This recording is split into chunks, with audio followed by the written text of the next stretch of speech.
faible, très faible, le Festival de Cannes cette année.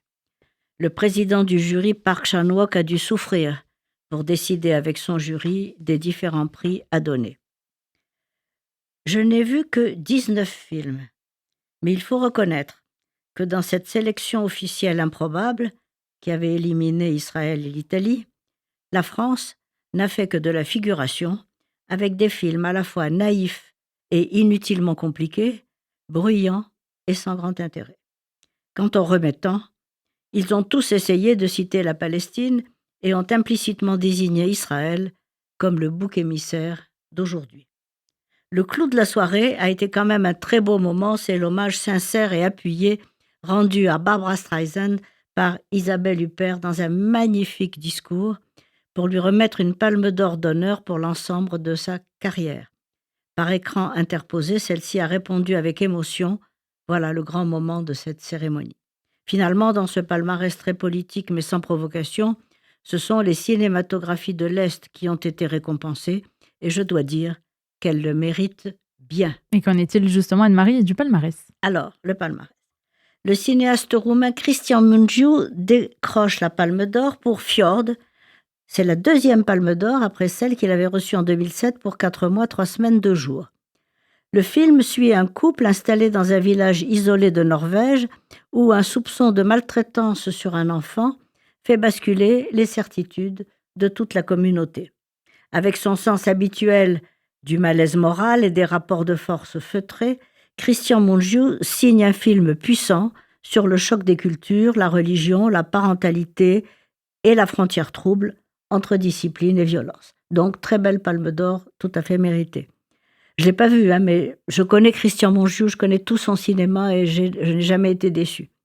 Le Grand Prix a été remporté par un autre très grand cinéaste, Andreï Zviagintsev, qui fait ici curieusement un remake de La femme infidèle de Claude Chabrol, dans le contexte d'une entreprise russe dont le patron se rend compte qu'il est en train de perdre à la fois ses meilleurs employés envoyés sur le front russe en Ukraine et sa femme, dont il découvre l'infidélité.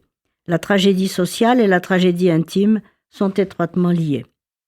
Le prix du jury est allé à l'aventure rêvée de la Bulgare Valeshka Grisbach, l'histoire d'une archéologue, Veska, qui, à la frontière entre la Bulgarie, la Grèce et la Turquie, accepte d'aider un de ses assistants qui se livre à la contrebande d'essence. Eh bien, elle finit par contrarier les intérêts de parrains mafieux rivaux. Le prix d'interprétation féminine est allé à Virginie Efira et Tao Okamoto pour Soudain de Ryosuke Hamaguchi.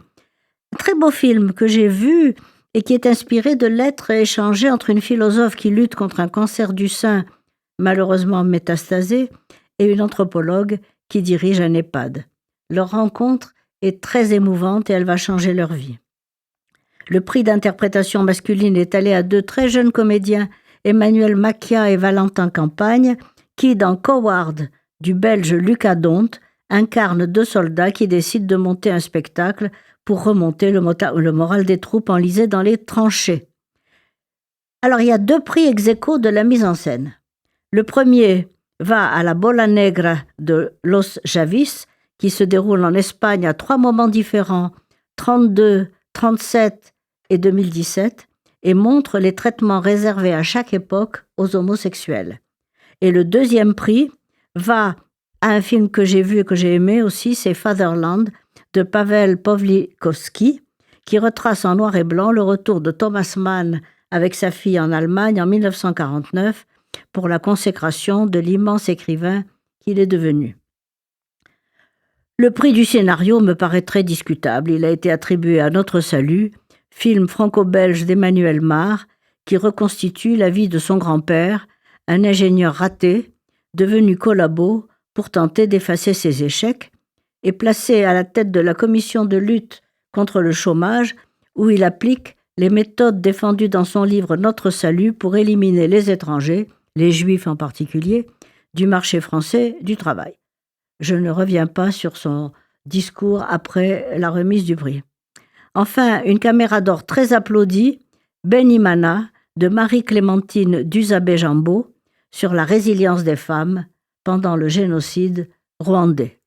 Et pour finir, Anne-Marie, que faut-il voir cette semaine? Alors, cette semaine, allez voir Autofiction de Pedro Almodovar, excellent comme d'habitude, malgré une complexité un peu inhabituelle. Allez aussi voir un film étonnant, Les Goûteuses d'Hitler, inspiré de l'histoire vraie de Margot Wolk, qui, à la fin de sa vie, a avoué avoir été dans sa jeunesse une goûteuse d'Hitler. C'est-à-dire qu'en 1943, elle a été contrainte avec d'autres femmes de goûter les repas destinés au Führer dans son quartier général. 2 fois par jour, elle a été obligée de frôler la mort au déjeuner et au dîner pour s'assurer que la nourriture n'était pas empoisonnée. Histoire curieuse, inconnue et qui mérite le déplacement. Et enfin, alors là, mon grand coup de cœur, avant qu'il ne disparaisse, allez voir au Lucernaire ou ailleurs le film magnifique de l'Italien Paolo Virzi, Cinque Secondi, fait divers tragiques, drame social et magnifique réflexion sur la paternité, le deuil et la rédemption, menée par d'immenses acteurs comme Valerio Mastandrea, Galatea Bellucci et Valeria Bruni Tedeschi. À ne pas manquer.